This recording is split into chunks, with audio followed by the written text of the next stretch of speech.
Question number 3. 3x cube minus 4x square plus 7x minus 5 என்ற பல்லுறுப்புக்கோவையை x plus 3 all வகுக்க கிடைக்கும் மீதியை காண்க அப்படின்னு சொல்லியிருக்காங்க. Find the remainder when 3x cube minus 4x square plus 7x minus 5 is divided by x plus 3 அப்படின்னு சொல்லியிருக்காங்க. So x plus 3 equal to 0. So x equal to minus 3. ஏன்னா இந்த plus 3 இந்த பக்கம் வச்சுனா minus 3 ஆகும். So x equal to minus 3 கிடைச்சிச்சு. So இந்த வேல்யூவை நம்ம இதில் வந்து substitute பண்ண போகிறோம். So by the remainder theorem, we are going to substitute the value here. So 3x cube minus 4x squared plus 7x minus 5.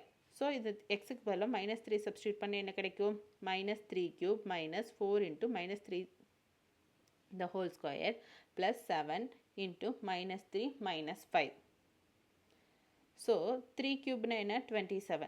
So 27 minus 27 minus 4. 3 square na 9 minus 7 into 3 21 minus 21 minus 5. So இதே multiply பண்ண என்ன கிடைக்கும் 81. So minus sign இருக்கு. So minus sign 4 into 9 36 minus sign இருக்கு. So minus sign. So minus 21 minus 5. இதெல்லாத்தையும் add பண்ண என்ன கிடைக்கும் 143 கிடைக்குது. So minus sign தான் இருக்கு. எல்லாமே minus தான். So minus 143. So that remainder is minus 143. இதுதான் இதுக்குரிய ஆன்சர். புரிஞ்சுதுங்களா?